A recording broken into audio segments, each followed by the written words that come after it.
Guyyaan guyyaa kabajamaa guyyaa seenaa qabu, guyyaa jaallatamaa kan mataa waliin nu qabu, guyyaa jaallan kalee seenaa lafa kaa'anii dhaloonni haa wal baruuf dhiigaaf lafeen barreessanii, fincila diddaa gabrummaa kan waliin manaa bahanii, kaayyoof osoo deemanii shiftaa Somaaleetiin karat walit dhufanii, muslimni ol bahii kiristaanni gabbahii jedhanii adda qoodanii deebisaa jaallanii mee gurraan dhagahii.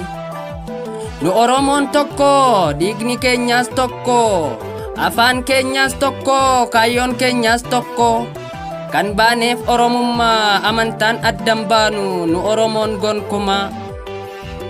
Deebisaan kana tahee achit jaallan walirra dhumanii, qaanqee tokkummaa summii diina keenya hin irraanfatu dhaloonni seenaan ni yaadatamaa. Ebila 15 kan jaallan kaleetiin yaadannu, jabina qabsoo akka daawwititti keessatti of daawwannu. Iccitii arra qabsoo keenya finiinsu, wareegamtoota jaallan kalee kan seenaa isaanii siif ibsu. Seenaa irbuu shinniggaa dhaloonni hin dagatu, 11 jaallan dhugaa seenaa yoomuu ni dubbatu. Amantaaf kutaan waliin qoonnu jaallan irraa dhaalle, tokkummaa jabeessinee diina keenyaan lolle. Ebila 15 guyyaa jaallan kaleetiin yaadatanii, guyyaa kaayyoo isaanii galmaan gahuuf itti ciniinnatanii. Ebila 15 guyyaa seena qabeessa, riqicha qabsoo Oromoo kanaafan ka'ee walaleessa.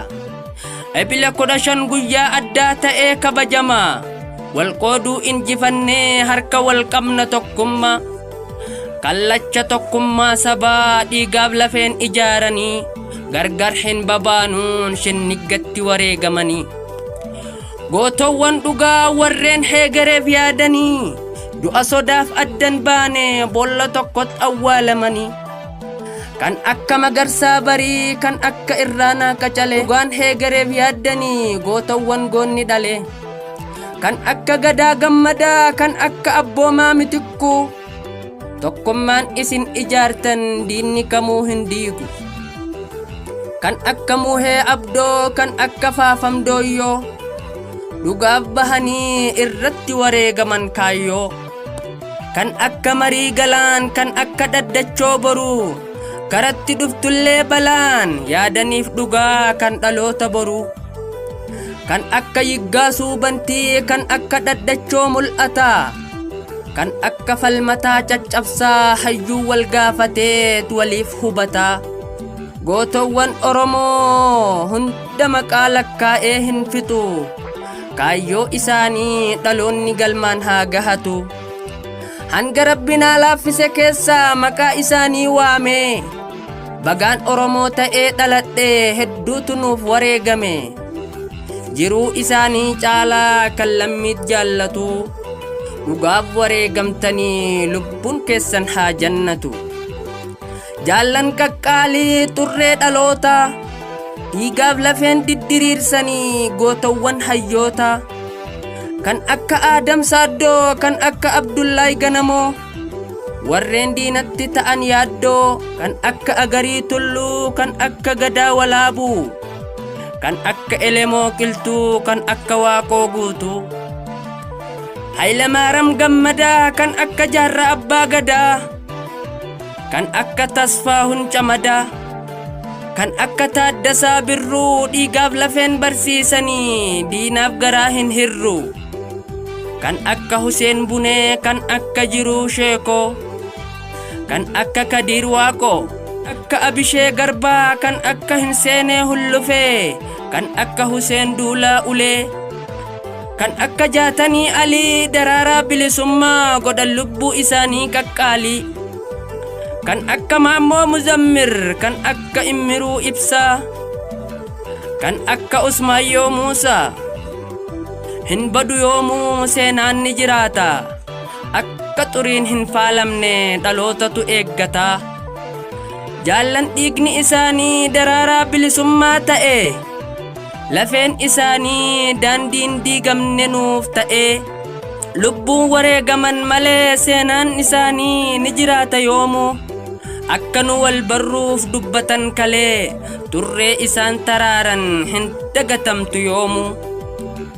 Kana beekuu qaba dhaloonni hunduu addaan nun facaasu kan Oromoof yaadu. Wal beeknee waliin jiraanna Oromoon kaabaa kibbaa kan bahaa dhihaa hunduu. Wal jaalanna amantaaf kutaadhaan maaliif wal qoqqoonna. Wareega kaffalanii asiin nu gahanii dagatamuun ta'uu jaallan wareegamanii. Goota duutiin sodaattu dhalootat gumaa baasa dagatamuun ta'uu battee urgeessa.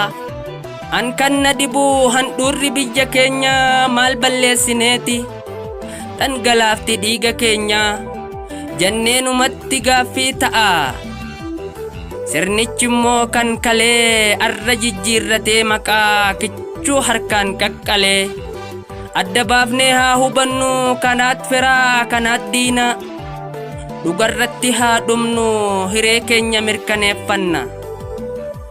Baraan kan gabbarruuf lubbuu biyya keenyaafi malee. Oromiyaan tan Oromooti kan hayyuun meeqa itti bu'e qilee. Galma geessu malee qabsoon karattiin haftu. Dhiigni hayyuu dhangala'ee riqicha dhugaa ta'ee martu. Lubbuu qaqqaalii aarsaa godhan biyya laayyot asin geenye Oromiyaan biyya. Lubbuu qaqqaalii aarsaa godhan biyya laayyot asin